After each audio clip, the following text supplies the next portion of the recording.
Good evening and welcome to NTD News. I'm Chenny Wu, in for Stephanie Cox. Here are today's top stories. Little progress from the third round of talks between Russia and Ukraine today. The two countries blame each other for failing to get the humanitarian corridors up and running. The Biden administration has increased weapons shipments to Ukraine recently, but could this assistance actually prolong the war?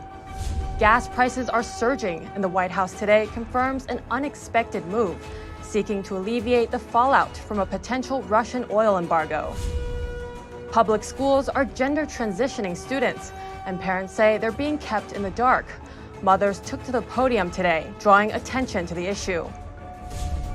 The People's Convoy has been staying in Maryland since Friday, and they have yet to enter Washington, D.C. One speaker told the convoy they could be detained if they enter the D.C. area.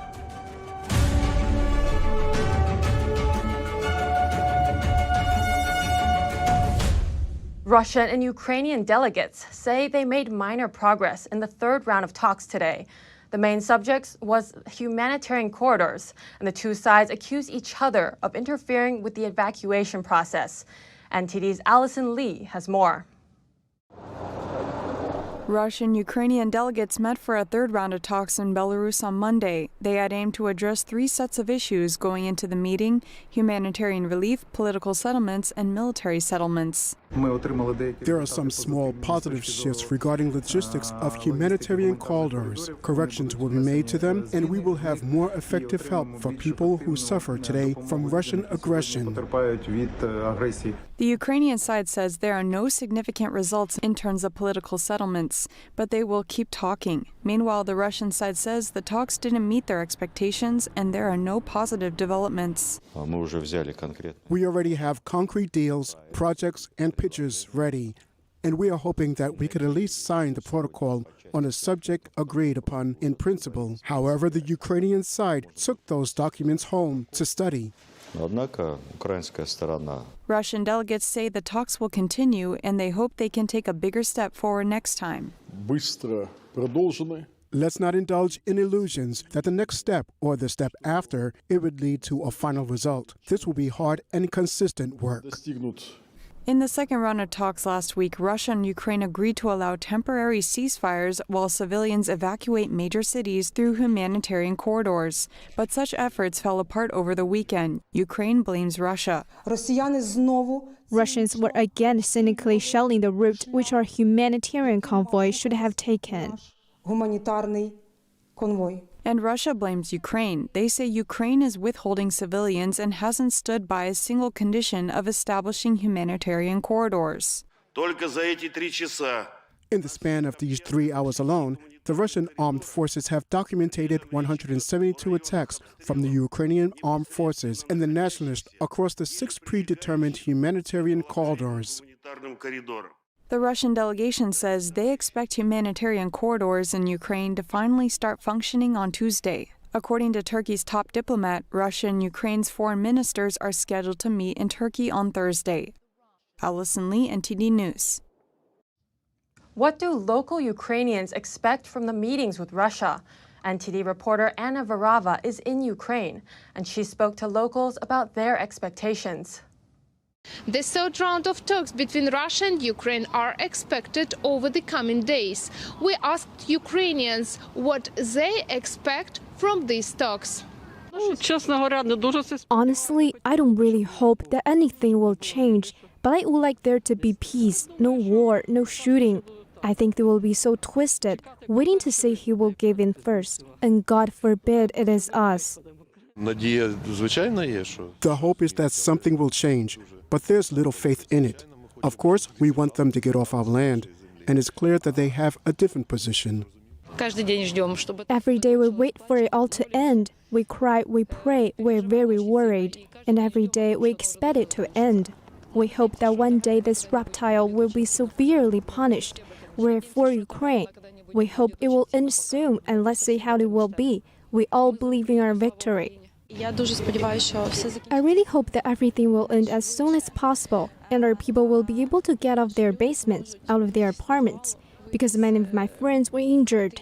Their parents, even their apartments were damaged. I have a lot of close friends who no longer have a home. So let's hope, and we'll hope, and we want to go home. We believe in our state, in our armed forces, and we do not believe in Russia. We believe in our victory and that we're stronger. We believe that God is on our side.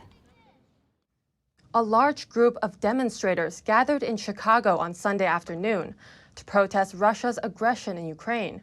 It follows Russian President Vladimir Putin warning that he would consider any country that imposes a no-fly zone to be engaging in a military conflict with Russia. And in response, Washington and NATO are reluctant to impose a no-fly zone. No-fly zone! No-fly zone! On Sunday afternoon, demonstrators crowded Chicago's Daily Plaza to stand with Ukraine. They are urging the U.S. and NATO to impose a no-fly zone and supply air support. I do have relatives in the Ukraine right now in Kyiv, and they are suffering from bombing. They are scared. They do need help from the U.S. government, and I do want them to close the sky. My brother is actively fighting along with his old battalion. He was there since 2014 on the front lines. There are 18 children dead. Then on a news app, they send a picture, 2 more dead, as slaughtered along with a family. We're dying in droves. Close the sky. Help save our civilians. We'll do the rest. What I'm here for is definitely supporting the global fight against these atrocities and calling on the U.S. government without delay, without haggling, and without empty words to provide effective, we know that, sending Patriot missiles would be the answer. The U.S. and NATO have resisted Ukraine's appeal for a no-fly zone. In an interview with ABC on Sunday, U.S. Senator Marco Rubio said, "It means World War III." He explained that a no-fly zone means a willingness to shoot down and engage Russian airplanes not only in Ukraine, but also in Russia and Belarus. Illinois Representative Mike Quigley spoke at the rally and expressed his support for Ukraine. He had a Zoom call with Ukrainian President Volodymyr Zelensky and praised Zelensky's leadership. He is incredibly brave, calm, resolute, and an amazing spokesman to the world. President Zelensky is the true voice of the spirit of NATO. The reason NATO was formed in the first place is because of the situation Ukraine faces today.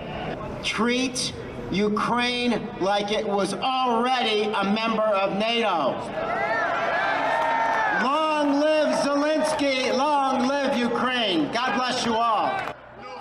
In an effort to prevent the escalation of the war, the U.S. will supply funding and training to Ukraine, but says it will not put U.S. troops on the ground there. The U.S. has been supplying Ukraine with military assistance since 2014. But the Washington Post reports that over the past week, the Biden administration has increased weapon shipments and even sent Stinger anti-aircraft missiles for the first time. Experts say such a move could extend the war. NTD's Arlene Richards has more. Polish officials on Monday said it was unlikely they would send fighter jets to Ukraine in exchange for F-16 jets offered by the Biden administration. One expert says that could lead to a scenario that President Vladimir Putin would likely view as an act of war. It definitely is of concern to Moscow because Moscow already announced a day ago that, for example, the use of foreign airports by the Ukrainian Air Force could be considered an act of war. In other words, if, for example, the Ukrainians were to stage attacks on the Russian army from airfields in Poland, this would constitute an aggressive act. Scott Uhlinger, a retired CIA station chief, also believes that continued shipments of firepower to Ukraine will make the war last longer. But I think the worst, and so this sort of war of nerves continues.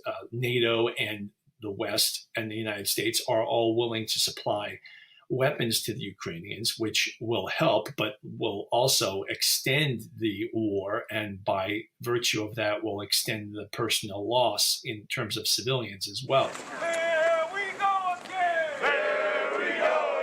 But many American patriots and freedom fighters from other countries have volunteered to enter combat alongside Ukrainian soldiers. Casey Fleming, CEO of Black Ops Partners and a corporate strategic risk specialist, says if the war in Ukraine isn't stopped, it could spread into other countries, including the U.S. The issue is now, is Ukraine is just the front. It's the first attack against, the first current era or current time attack against the free world and democracy. And if we don't start fighting at that front's going to continue through Europe and the United States and North America, South America, and so on. He says the U.S. and NATO can continue to supply the resistance in Ukraine without directly getting involved. So volunteers taking up arms is not part of a strategy of hybrid warfare. Every free world country is being attacked in hybrid warfare. What's hybrid warfare?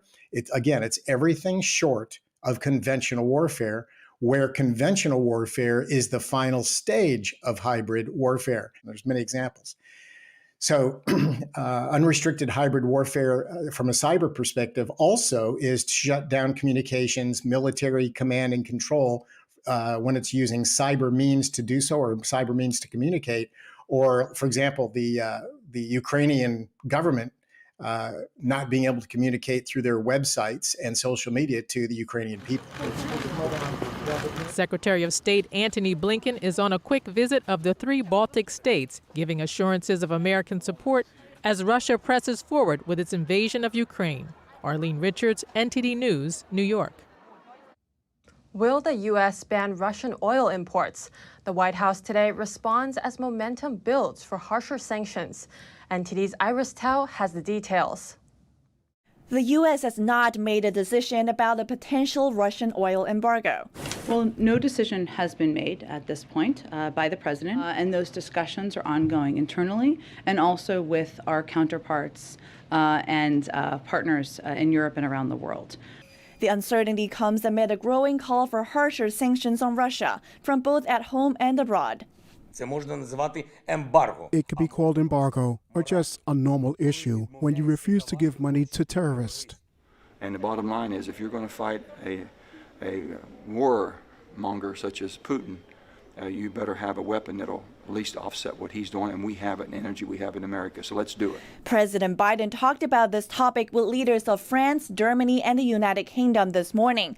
But Reuters reports that the U.S. may move ahead with the ban even without the participation of European allies. And top Democrats and Republicans said today they had reached a deal to ban Russian energy imports and to suspend Russia's normal trade relations. But the ramifications are hard to ignore, as gas prices in the U.S. are already pushing above $4 a gallon. 7 million barrels, there's no way that we could continue without higher prices without those barrels. The White House also confirms that senior U.S. officials traveled to Venezuela this weekend to talk with Nicolas Maduro's regime. It's seeking to repair hostile relations since Venezuela is the top oil exporter. Axios reports that Biden may be exploring additional options for oil with a possible trip to Saudi Arabia, but the White House today refused to confirm it. Reporting in Washington, D.C., Iris Tao, NTD News. Despite the ongoing Ukraine invasion, sweeping Western sanctions, and corporate boycotts, Germany, Europe's largest economy, says it cannot stop buying Russian energy. The German leader who recently replaced former Chancellor Angela Merkel, says Germany is too dependent on Russian fuel for power, heating, and industrial production. In the U.S., lawmakers have just struck a bipartisan deal to ban imports of Russian energy. The idea is to punish Russia for its aggression towards Ukraine and ensure the U.S. is not financing its war. The U.S. only gets a fraction of its energy from Russia, but Europe gets far more. 40% of its natural gas came from Russia last year. So what can Europe do? It wants to diversify its energy source and support Ukraine. And that's what Ukraine wants too, saying stop buying Russian gas and oil, because right now Russian oil smells of Ukrainian blood. But finding new sources takes time and costs money. And right now energy prices are already going through the roof in Europe. Global oil prices continue to climb today. Brent crude is up over 4% to $123 a barrel. The American benchmark, a barrel of WTI, now at just over $120.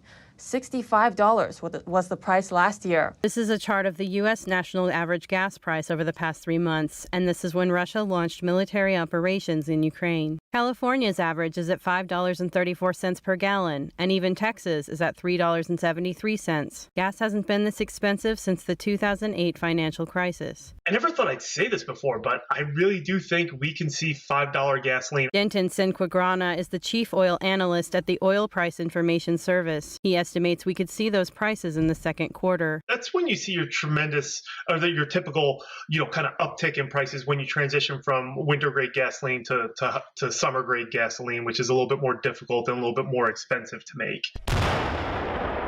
The Russia-Ukraine conflict is one reason this is happening.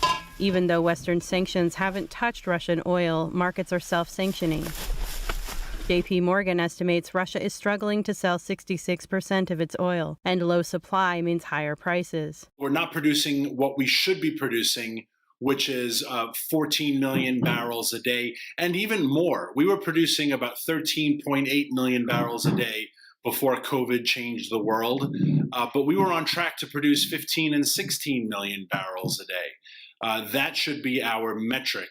We shouldn't be comparing ourselves to the middle of the lockdowns, pandemic, COVID hysteria. Daniel Turner is the founder of Power the Future. Turner says the Biden administration has made it difficult to bring oil to the market by not letting companies drill. This is an administration that is actively buying oil from Russia and is considering buying oil from Venezuela and Iran, but does not want to produce more American energy here at home.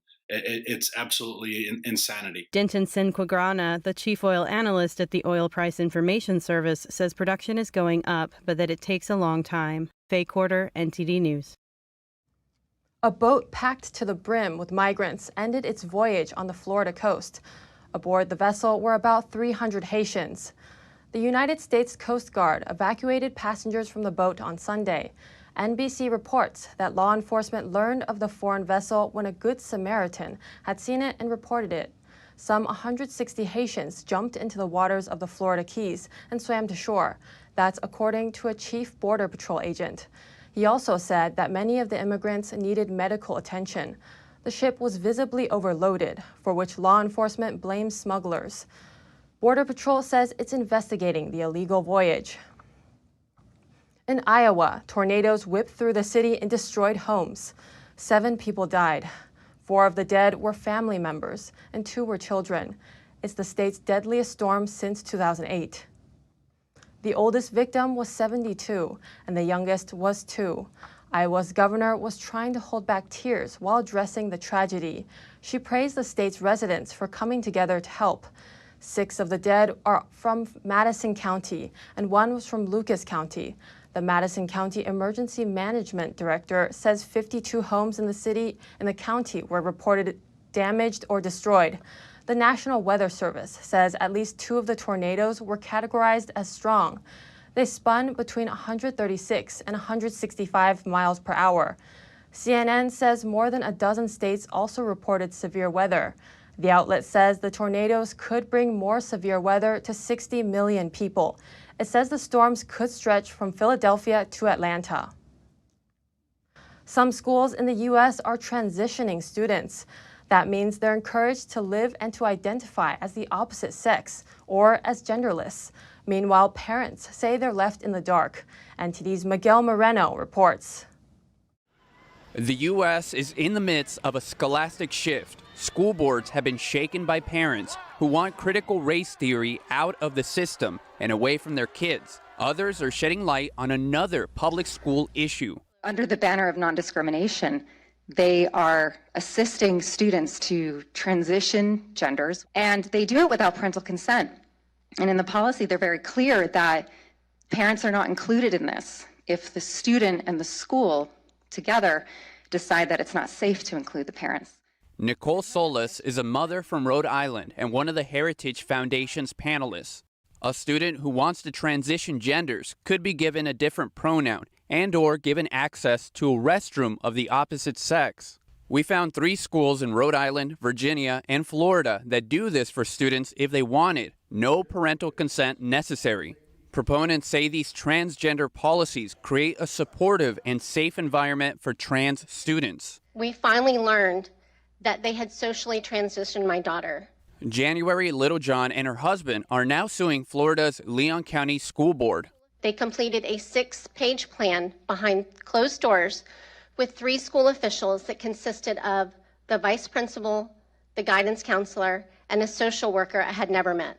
But in a statement to NTD News, the school board spokesperson said, in part, that, quote, the Littlejohns clearly instructed the school staff via email to allow their child to take the lead on this. The spokesperson also said he hopes for a swift outcome in this case.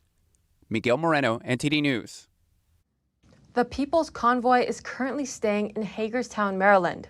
The group is made up of people and their vehicles, asking that pandemic-related restrictions be lifted. The crowd has yet to enter Washington, D.C., but one speaker said members of the convoy could be detained if they enter the Capitol. NTD's Jason Perry has a story. The People's Convoy was supposed to arrive at the Capitol Beltway, which surrounds Washington, D.C., on Saturday, March 5th. Joshua Yoder said he talked with federal agents. They said anyone who enters D.C. with the convoy will probably be detained. And you're not going to the District of Columbia. I'm begging you. Stand up peacefully, stand up lawfully, and make a difference. And we're going to do that. You're going to do that by voting. You're going to do that by standing up and making your voices heard. The next morning, the co-organizer of the People's Convoy, Brian Brazzi, told the crowd that people in D.C. were willing to meet with them, and he added that today we decided that we're going to go onto the Beltway. The instructions were to make 2 laps around the Capitol Beltway, but not to enter D.C. at the time. Then the convoy lined up and headed to I-495. I'm now here on the Capitol Beltway, right outside of Washington, D.C. The People's Convoy is making 2 laps around the Capitol. And after they finish that, they plan to return to Maryland and discuss their plan to try to end all COVID mandates as they rally for freedom. I think today was a very special day. I think today we have a win. Today was amazing. It looked good on all the live feeds that I was able to watch and all the news reports that I was getting. Everybody wanting statements and questions and then watching the fake news say fake crap as usual. We talked to some people to see how they felt about driving in the convoy around D.C. It's bringing the American people back together and lifting the American spirit that I think has been deflated for a really long time. This is a free country. We don't need to be told what to do. It's time for us to stand up. It was amazing. I've done a lot of things in my life, and I never felt part of such an amazing thing ever. It's amazing. It's an amazing feeling to see what the news media doesn't show, which is Americans coming together. Like I said, every man, woman, and child, they are standing up, but it's not being reported like it should be. It's just a beautiful thing. In Canada, probably the mistake that we maybe made that is not being made here in the USA is we went in and we stayed put in our capital. So let's be very clear though, we did not block all passageways. There was many roads available for anyone to go in and out, but they didn't like that we were there. But what we needed was other people to carry the torch, and now the truckers here in the USA are carrying the torch, and honestly, like sometimes I can't even help, I just start crying because it's so beautiful. The organizer of the People's Convoy says today was a success when they drove around 2 laps around D.C. And he asked everyone just to hang out, and they'll be watching a movie tonight called Convoy. And they'll have their briefing tomorrow morning for their next convoy at 8 a.m. Jason Perry, NTD News, Maryland. Coming up, amid the war in Europe, a U.S. senator says Americans are also at risk from an attack from Russia. What you can do to protect yourself. And one of America's most accomplished female basketball stars, her arrest in Russia and the uncertainty over her return. That and more on NTD News.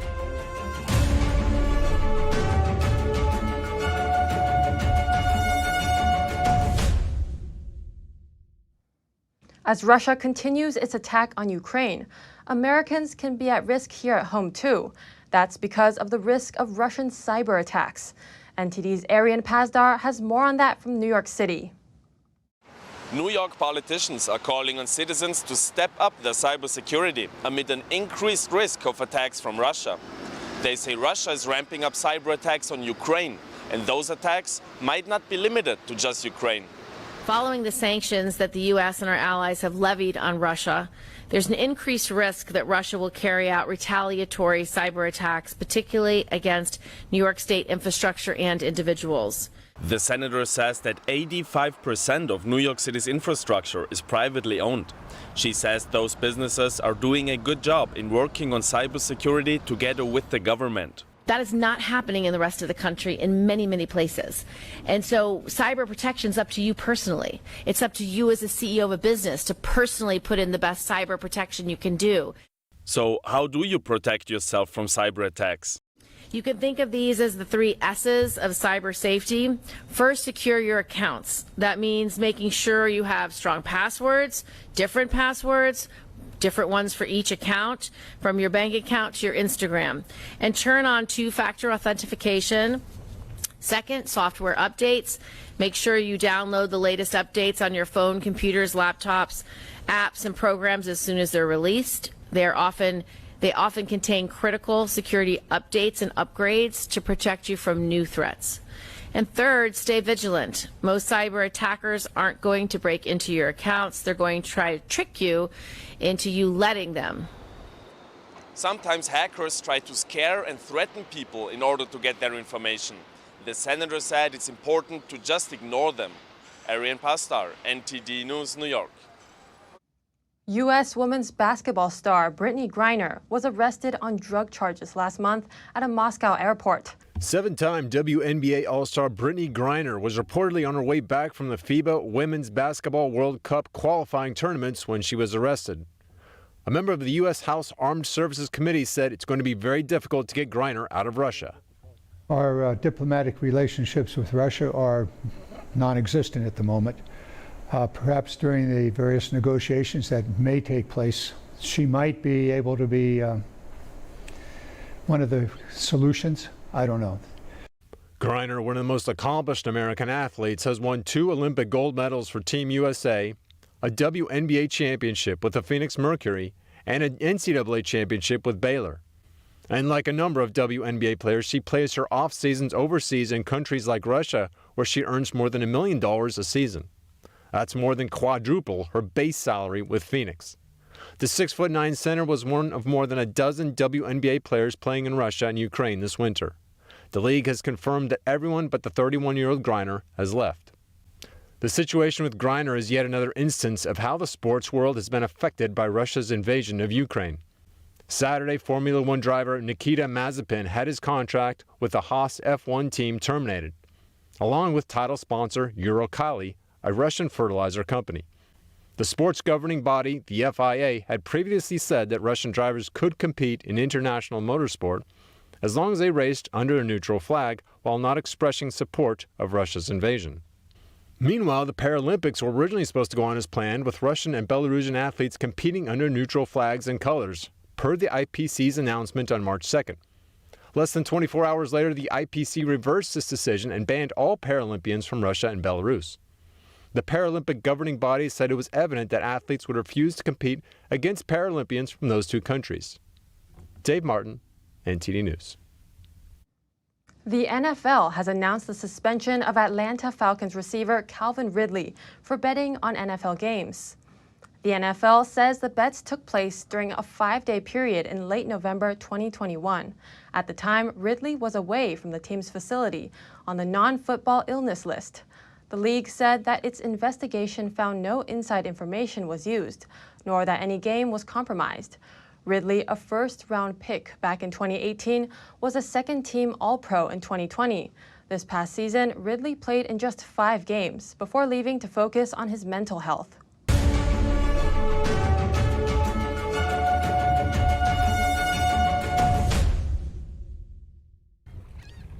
Oh, hey, doesn't it feel like there's communists everywhere?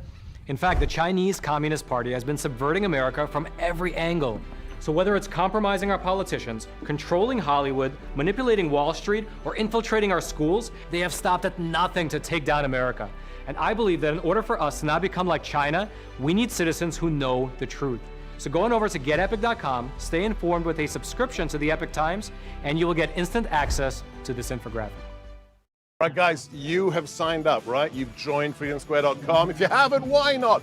This should have happened a decade ago. How did somebody not think of this earlier? If you're a business owner, we have a business directory to promote your business to patriots across the nation. So if you want to buy American, if you want to sell American, we have a business directory. Whatever it is, go now. Join us in the fight for freedom.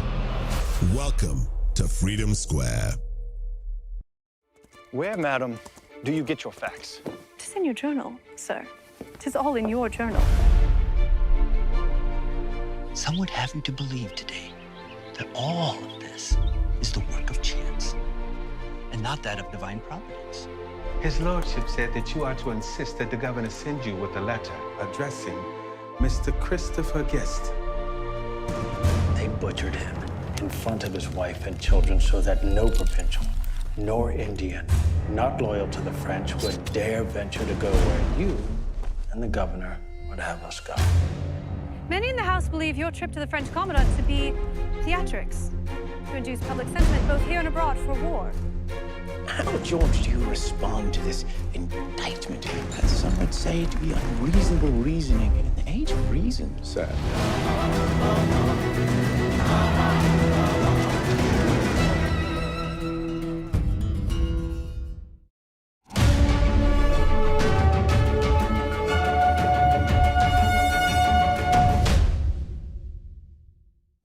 Los Angeles may soon repurpose over 24 of its vacant lots into temporary housing for the homeless.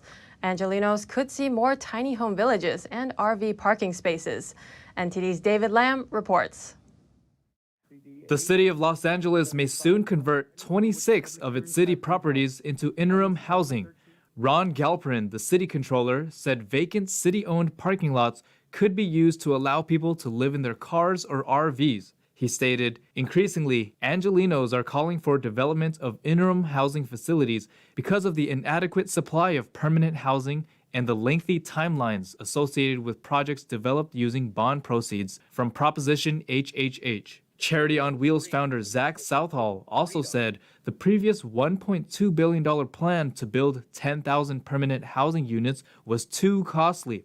He said solving homelessness takes more than just housing. You know, sometimes that's mental illness, sometimes that's addiction, sometimes it's just people fell on hard times and didn't have a family to fall back on. They just need a hand up, you know, not a hand out so much. So, according to a report from the city's controller released on January 12th, the city identified 1.7 million square feet of land, although the entire land may not be suitable. The project is focusing on a mixture of vacant land and parking lots. Marlton Square in Crenshaw and Lancet Industrial Park near Watts were some of the sites identified for interim shelters and tiny home villages. Other properties, such as Skid Row's Parker Center, which used to be old police headquarters, are also being considered. Officials are working with the Federal Aviation Administration to see whether airport properties can be used as well. According to the controller's report, each of the 26 identified sites has met city standards, meaning they have at least a minimum of 20 parking spaces for what they call safe parking, as well as being available for at least 3 years. David Lamb, NTD News, California.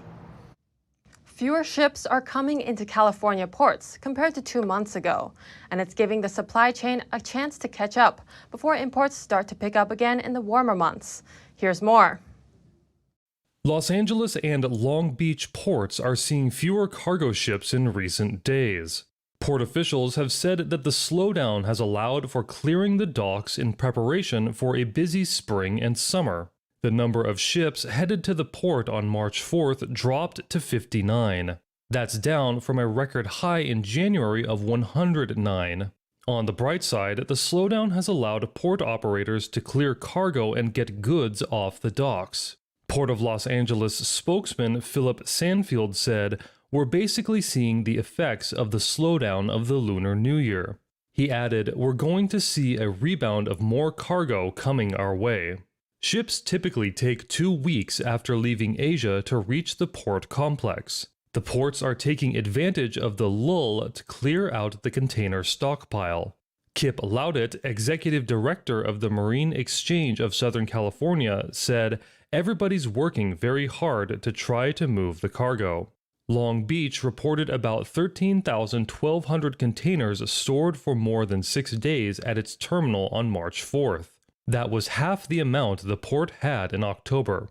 Experts predict it could be 6 to 12 months before the ports clear the backup and return to pre-pandemic operations. Coming up, more details of the tragic Sacramento shooting. The gunman who killed his 3 daughters, a chaperone, and himself last week was living in the United States illegally, and the firearm was an unregistered ghost gun. And China cuts its economic growth target to a new low, but boosts its military spending more than last year. The jump 9 times Taiwan's military spending for this year. That and more on NTD News.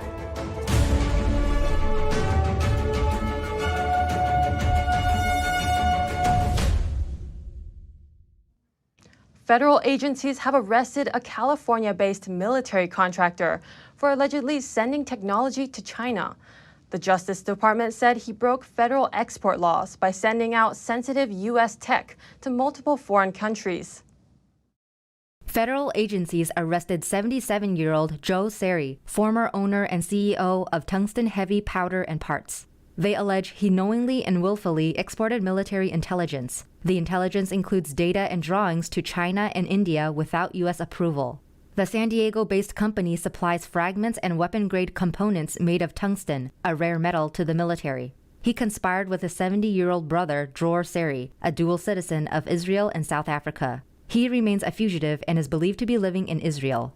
A U.S. attorney stated, the indictment alleges that these brothers disregarded important regulations designed to keep sensitive information from falling into the hands of those who would harm America. The brothers allegedly created a non-company email to secretly access the sensitive documents from Tungsten's part system. They exported the sensitive technical drawings by email when Dror was in India and China. Prosecutors said Tungsten Parts had contracts with multiple aerospace and defense companies from 2016 to 2019 to work on projects involving the construction of an advanced rapid response weapon. It's illegal to transfer data, goods, and services that are designed as defense items out of the United States without a license. If convicted, violators face a maximum penalty of up to 20 years in prison and a $1 million fine. Tungsten Parts has agreed to assist with the investigation. NTD reached out to Tungsten Parts for a comment. Despite China's modest economic growth forecast, the communist regime will spend 7.1% more on defense this year, reaching a total of $229 billion. That's according to figures released on Saturday. And an expert says the real number may be even higher. $229 billion. That's almost 1/3 of U.S. defense spending and 9 times that of its neighbor Taiwan.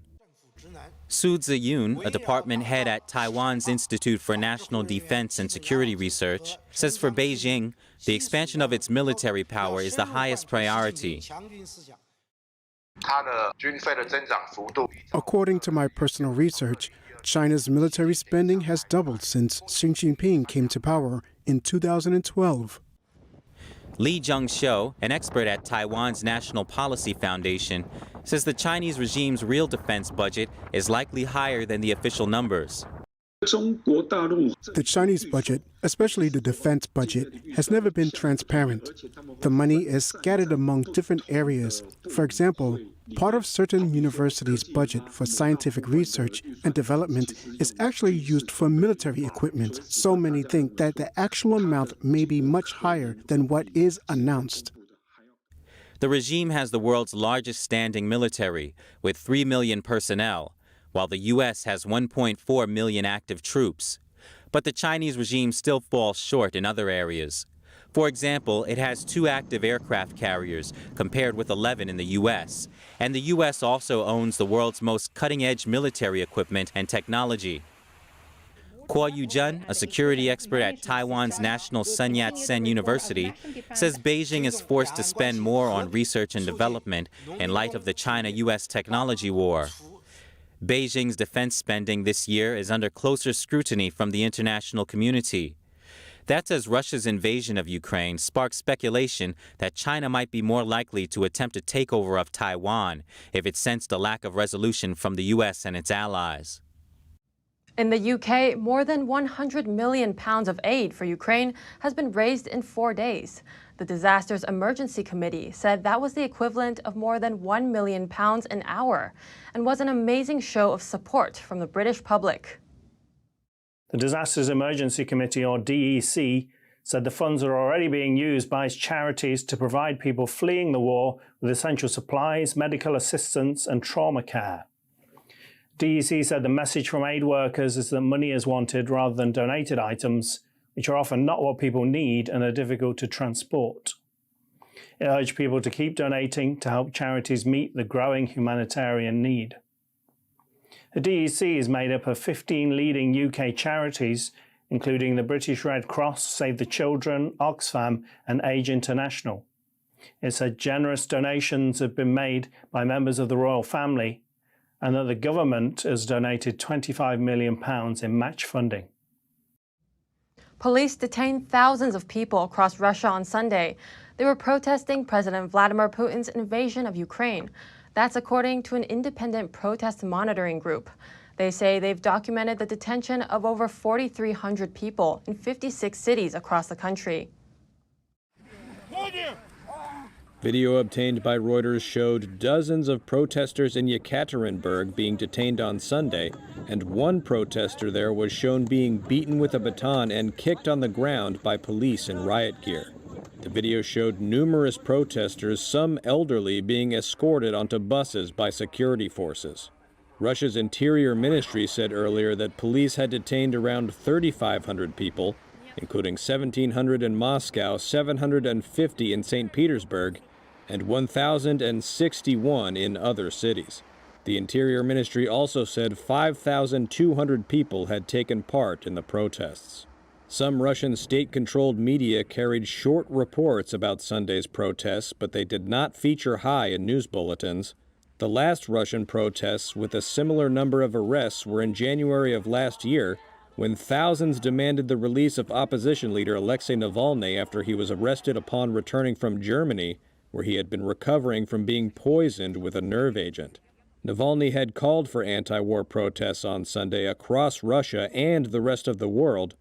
Protesters gathered at Parliament Square in London on Sunday and outside the White House in Washington, D.C., as well as in Mexico City, New Delhi, Istanbul, Budapest, Belgrade, and Brussels. And residents of some Ukrainian towns and cities occupied by Russian forces also took to the streets in protest. A high-speed train from St. Petersburg to the Finnish capital Helsinki is one of the few remaining travel links between Russia and the EU. This report comes from NTD's Joy DeGood. An increasing number of Russians are making their way to the EU using one of the last remaining travel links. The high-speed train from St. Petersburg to the Finnish capital, Helsinki. A joint venture between Finnish and Russian railways runs 2 daily services between the two cities. This lady was visiting family with her children when their flight home to New York was cancelled. We had to change the flights, and it's just very serious problem because the relationship between two good countries are not good right now. But I hope they will get better soon.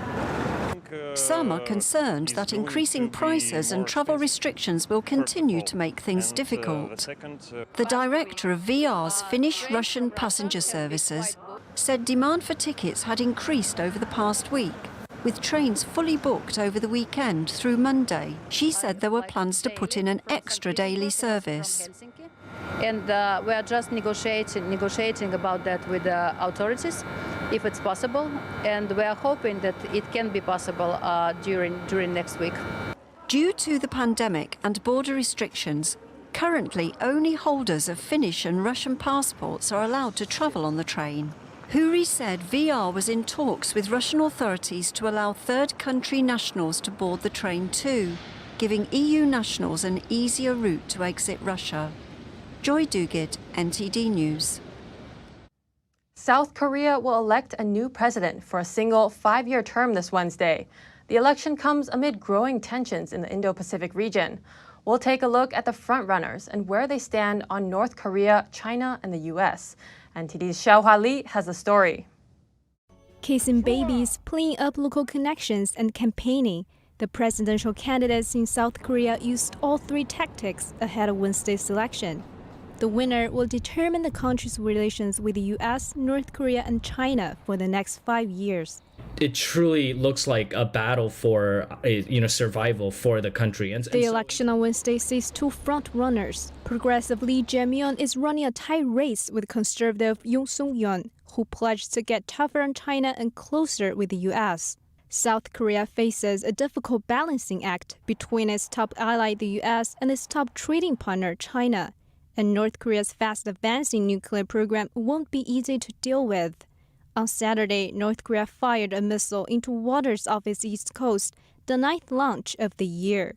I think that more people would align with the conservative position that South Korea needs to properly defend itself, be willing to take on North Korea if necessary, and present a strong front towards North Korea rather than accommodating and giving in the way the leftist side of the political spectrum in South Korea would call for. Like current President Moon Jae-in, Lee is a member of the Democratic Party of Korea. Under Moon's 5 years of leadership, South Korea focused on engaging North Korea. That left the country at times out of sync with the U.S., which backs stronger confrontation with North Korea. And it seems like it strongly indicates that the Moon administration and its potential predecessor, Lee Jae-myung, is planning to make South Korea into more of a socialist-centered country that is more focused towards the CCP and the needs of North Korea itself. Lee backs President Moon's 3 no policies: no further deployment of THAAD, the U.S.-led global missile defense system, no participation in THAAD, and no participation in the military alliance involving the U.S. and Japan. The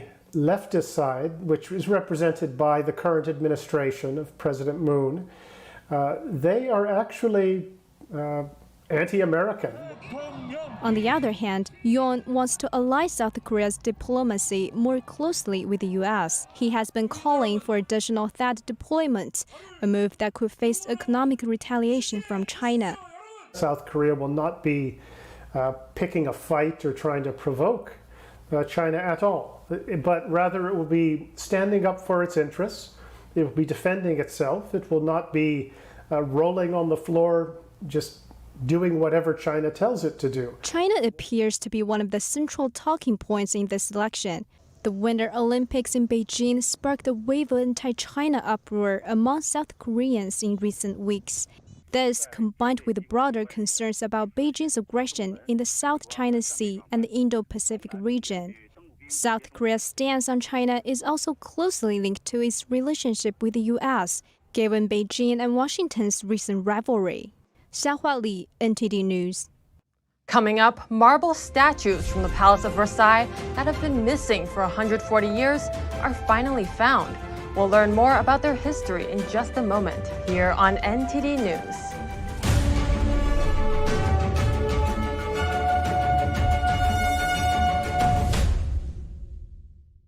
You worked hard for your money. You invest in stability for your retirement and your family's future, to build and leave them with something greater. The next unprecedented financial crisis, political misstep, or unstable government can depreciate it all away. It was called the gold standard for a reason, the financial preservation of tomorrow. Diversify your assets against inflation, market volatility, and the unknown with real money. Hedge your wealth with the purest form of money, physical gold and silver. Because any currency printed on paper can be manipulated. What's backing up your IRA? Do what you need to do right now to be prepared with the Reagan Gold Group. Visit now, rggusakit.com, or call us at 866-912-1384.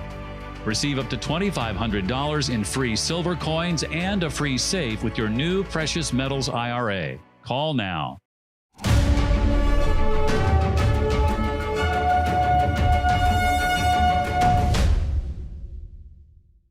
In France, the Palace of Versailles has recently recovered some masterpieces they lost track of 140 years ago. two exceptional white marble statues built by the order of the king showcase the high level of skill of craftsmen of that time. NTD's France correspondent David Vivez has more. Once upon a time, the god of northwest wind, Zephyr, was walking through the sky. As he appeared, he fell in love with the goddess of youth, Flora. Their union bore the spring. Curator Lionel Alsac says this masterpiece is a showcase for French art during the 18th century. You see the moment when Zephyr arrives, perched on a cloud. The goddess of flowers has this hand gesture to show her surprise, whilst also a bit scared at the same time. Her eyes are penetrated by love, tenderness, sweetness. The little angel points his finger to them, saying, "They fell in love because of me, and now spring will come with all its blessings." This statue is a piece ordered by Louis XIV, which was one of the last wishes of the aging king around the end of the 18th century. King Louis XIV funded many artists, painters, sculptors, and craftsmen to decorate the Palace of Versailles. They had to follow very strict standards in their work, and the king himself would supervise the theme and the characters that were depicted. Versailles might deserve to be called the largest outdoor museum. Over 800 sculptures made of bronze, marble or leather decorate these alleys. Arsac says the making of the Zephyr, Flora and Love marks a very special moment in the life of Louis XIV. Sometimes we refer to Louis XIV's end of reign as an austere moment that the king spent in devotion. This is true, but the art of that moment shows this was not austere, but very light, with themes marked by mythology, love, and sometimes linked to childhood. As for some paintings that decorate the walls and the ceiling of the palace, such as the Hall of Mirrors, the characters depicted are gods and heavenly beings. These were to help the king in the wars he led, to bring him glory, and provide blessings and benefits to the kingdom. This too was the role of this statue, the Abundance, which was created to celebrate the end of a war. It stands for peacefulness under the reign of Louis XV. You see the goddess of abundance landing on the ground, coming from up above. You see the wind blowing through her clothes and hair. She appears to men to bring blessings on the earth, grapes, wheat, jewels. This grouping of statues might have been lost forever. The Zephyr and the Abundance left the castle in 1881 after being purchased by the Rothschild family. But the statues were stolen after World War II.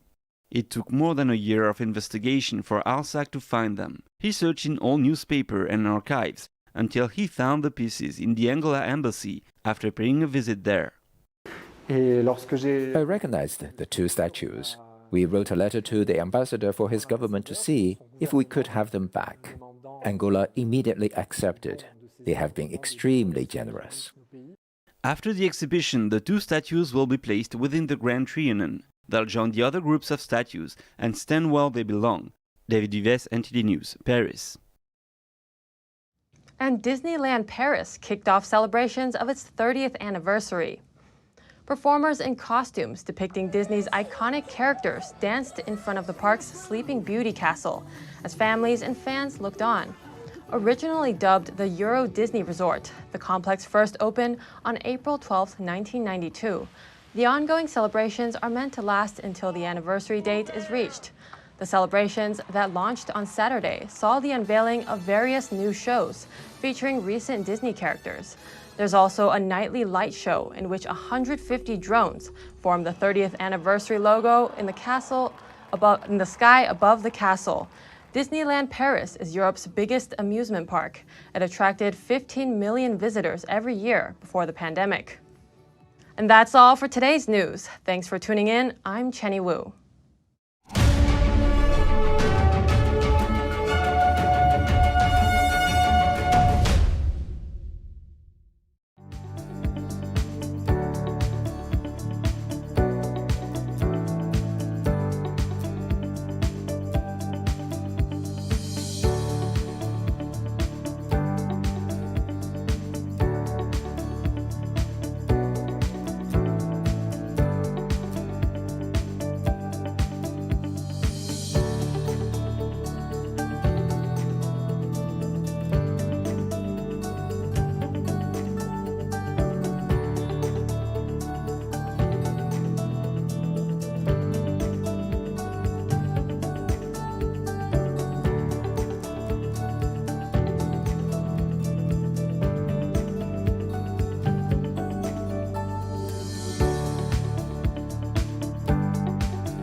Thanks for watching us on YouTube. Did you know YouTube only keeps selective videos on its platform? So if you want to make sure you get the full picture, just subscribe to our newsletter.